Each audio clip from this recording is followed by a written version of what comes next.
Assalamualaikum warahmatullahi wabarakatuh. Saya Novia Eka Putri dengan NPM 224 Manajemen 22A akan mempresentasikan materi 10 pada mata kuliah Manajemen Keuangan, yaitu Manajemen Produksi. Aku akan menjelaskan pengertian dari manajemen produksi. Produksi adalah kegiatan perusahaan untuk menghasilkan barang atau jasa dari bahan-bahan atau sumber-sumber faktor produksi dengan tujuan untuk dijual lagi.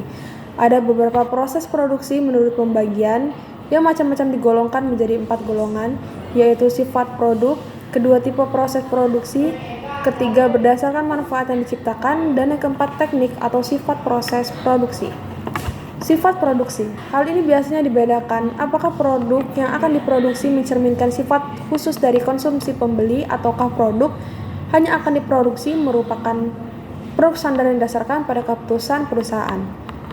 Itu ada dua, yaitu produk spesifik, yaitu pembeli menginginkan adanya spesifikasi tertentu dari suatu produk, misalnya produk mobil, pakaian, sepatu, dan sebagainya. Kedua, ada produk standar. Produk standar menjadi keputusan perusahaan akan mengakibatkan proses produksi yang dipakai akan berbeda dengan proses produksi untuk produk pesanan. Karena perusahaan yang membuat produk standar, berarti perusahaan tersebut membuat produk yang ukurannya standar dan jumlahnya sangat banyak karena tujuannya untuk dikirimkan kepada pembeli atau penyalur. Contohnya seperti televisi, sikat gigi, dan pakaian bayi. Kedua tipe proses produksi dibagi menjadi dua tipe, yaitu tipe proses produksi terus-menerus atau continuous process. Biasanya terjadi pada industri-industri yang hanya mempunyai satu shift operasi maupun kegiatan tersebut tidak terhenti dalam jangka waktu yang lama, serta barang dihasilkan hampir mempunyai bentuk hampir sama. Contohnya merupakan semen, tekstil, atau mobil. Yang kedua, ada tipe proses produksi terputus-putus atau intermittent. Tipe ini digunakan pada perusahaan-perusahaan yang memproduksinya berdasarkan pesanan dari konsumen atau pembeli yang akan membeli, misalnya mobil, pakaian, dan lain sebagainya. Yang ketiga, memanfaatkan yang diciptakan. Ada 5 manfaat yang diciptakan. Yang pertama, manfaat dasar primary utility. Manfaat dasar yang terjadi jika kegiatan dilakukan perusahaan merupakan kegiatan yang bergerak dalam bidang pengambilan dan penyediaan barang atau hasil-hasil dari sumber yang sudah tersedia oleh alam, misalnya perusahaan tambang, perikanan, dan lain-lain. Yang kedua, pemanfaatan bentuk atau form utility. Proses produksi ini terjadi setelah pemanfaatan dasar dilakukan, kemudian baru dilakukan proses selanjutnya untuk menciptakan manfaat yang lebih baik, misalnya mobil. Yang ketiga adalah manfaat waktu atau time utility. Manfaat waktu dihubungkan dengan kenaikan nilai barang yang mempunyai selisih waktu. Misalnya disimpan di pergudangan setelah harga-harga naik, maka beras yang tidak habis dalam masa turunnya harga karena waktu berjalan terus menyebabkan nilai beras tersebut bertambah. Yang keempat, ada manfaat tempat atau place utility. Manfaat tempat dalam ditemukan pada perusahaan transportasi. Perusahaan apakah ini kereta api, kendaraan, atau maupun pesawat udara akan menyebabkan bertambahnya manfaat barang yang dipindahkan. Contohnya hasil-hasil pertanian yang diangkut ke kota. Kelima adalah manfaat milik atau ownership utility. Usaha yang memindahkan barang diberi hak milik orang yang satu ke orang lain, contohnya pedagang, toko, dealer, distributor, atau pengecer. Teknik proses produksi. Berdasarkan tekniknya dapat dibagi beberapa macam, yaitu proses ekstraktif, adalah proses yang dijalankan dengan mengambil langsung dari sumber alam yang telah tersedia, contohnya proses penambangan, proses perikanan, dan perkebunan. Kedua adalah proses analitis, proses untuk menguraikan atau memisahkan dari satu bahan mentah tertentu menjadi beberapa macam bentuk yang menyerupai jenis aslinya. Contohnya Pertamina. Yang ketiga ada proses sintesis atau proses mengombinasikan beberapa bahan persenyawaan zat dalam suatu bentuk produksi, misalnya perusahaan kimia, obat-obatan, gelas kaca. Dan keempat ada proses assembling atau merangkaikan beberapa produk jadi atau setengah jadi menjadi produk baru tanpa merubah bentuk fisik atau susunan kimiawinya. Contohnya adalah perusahaan alat listrik. Kelima ada proses fabrikasi atau pengubahan merupakan proses mengubah barang mentah menjadi barang yang siap pakai. Biasanya menggunakan alat seperti mesin dan hasil keluaran. dapat bervariasi, contohnya pakaian, proses pembuatan sepatu, dan lain sebagainya. Kegiatan produksi. Pada fungsi produksi di sini seorang manajer berfungsi akan menghadapi masalah-masalah yang berkaitan dengan perusahaan secara keseluruhan dan harus diatasinya masalah-masalah itu bagian produksi diantaranya pertama perencanaan produksi, kedua perencanaan fasilitas fisik produksi, ketiga pengendalian produksi, keempat pengendalian persediaan dan kualitas produksi, dan yang kelima pemeliharaan peralatan. 2. Perencanaan fasilitas fisik produk. Adakah merupakan suatu proses integrasi di mana semua aspek produktivitas harus dipertimbangkan dengan masak, misalnya gedung, tempat kerja, mesin, dan lain sebagainya. Aspek-aspek perencanaan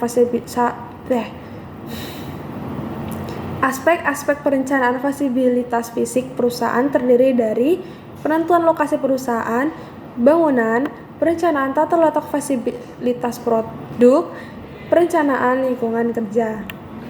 3. Pengendalian produksi adalah berbagai kegiatan dan metode yang digunakan oleh manajemen perusahaan untuk mengelola, mengatur, mengkoordinir, dan mengarahkan proses produksi, peralatan bahan baku, mesin, dan tenaga kerja ke dalam suatu arus aliran yang memberikan hasil dengan jumlah biaya yang seminimum mungkin dan waktu yang secepat mungkin. Pengendalian produksi dapat dilakukan dengan cara pertama bisa dengan order control atau perusahaan yang beroperasi berdasarkan pesanan dari konsumen sehingga kegiatan operasionalnya juga tergantung pada pesanan tersebut.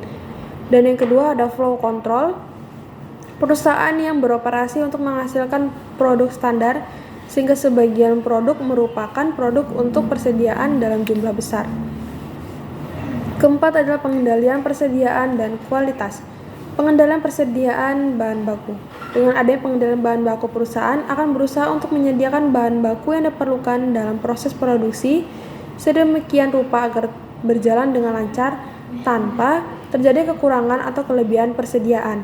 Ada suatu cara untuk menentukan beberapa besar jumlah bahan baku yang perlu disediakan perusahaan dengan biaya paling minimum atau dalam arti menguntungkan perusahaan. Caranya adalah menggunakan analisis EOQ atau Economical Order Quantity. Dengan kata lain, perusahaan akan mempunyai persediaan yang paling menguntungkan jika melakukan pemesanan yang ekonomis. Faktor-faktor yang mempengaruhi EOQ adalah sebagai berikut: jumlah kebutuhan bahan baku per tahun atau B, biaya pemesanan atau BP, biaya penyimpanan atau BS, dan harga bahan baku atau H. Kalau dijadikan rumus EOQ-nya adalah 2 dikali B dikali BP dibagi H dikali BS. Kedua adalah pengendalian kualitas atau quality control. Pengendalian kualitas merupakan suatu proses untuk menentukan barang-barang yang rusak dan diusahakan dikurangi serta mempertahankan barang-barang yang sudah baik, kemudian mengontrol agar hasil produksi di waktu yang akan datang tidak lagi mengalami penurunan kualitas atau kerusakan. Pengendalian kualitas baik untuk proses produksi yang berlangsung secara terus-menerus ataupun proses produksi terputus-putus relatif sama, di mana di dalamnya mempunyai kegiatan sebagai berikut: menentukan standar kualitas baik dalam hal ukuran, daya tahan, warna, bentuk, harga dengan memakai peralatan yang standar, mencari pemeriksaan mempunyai kecakapan yang dibutuhkan baik mengenai pemakaian peralatan maupun pemeliharaannya.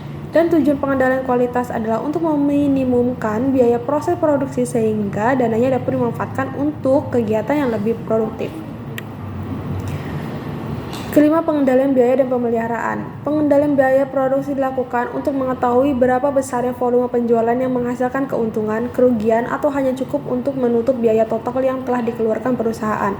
Cara untuk menganalisis seluruh biaya yang diperlukan itu dengan rumus BEP sama dengan FC per P dikurang V, di mana BEP atau Q jumlah unit yang dihasilkan hasil mendapatkan perusahaan hanya cukup untuk menutup biaya keseluruhan, atau VC atau biaya tetap, dan V variable cost.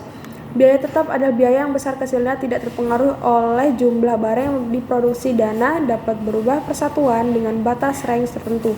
Contoh, gaji tenaga kerja, biaya pemeliharaan gedung, biaya bunga, biaya sewa, dan lain-lain. Biaya variabel adalah biaya yang besar hasilnya tergantung oleh jumlah barang yang diproduksikan perusahaan.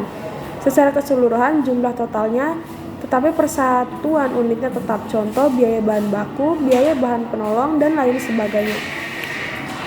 Manajemen produksi. Dalam melakukan kegiatan produksi, ada berbagai faktor yang harus dikelola yang sering disebut sebagai Faktor-faktor produksi, yaitu material atau bahan, mesin atau peralatan, manusia atau karyawan, modal atau uang, manajemen yang akan mengfungsionalisasikan keempat faktor yang lain. Ukuran kinerja suatu sistem operasi itu ada ongkos produksi, kedua kualitas produk atau jasa, dan yang ketiga tingkat pelayanan. Keputusan esensial. Pengelolaan sistem produksi manajemen produksi akan melibatkan serangkaian proses pengambilan keputusan operasional. Keputusan taktikal adalah keputusan strategis. Secara umum, ada 5 jenis kategori keputusan esensial di dalam manajemen produksi, yaitu keputusan yang berkaitan dengan proses produksi, kapasitas, persediaan, tenaga kerja, dan kualitas produksi. Itulah pembahasan dari materi manajemen produksi pada hari ini. Wassalamualaikum warahmatullahi wabarakatuh.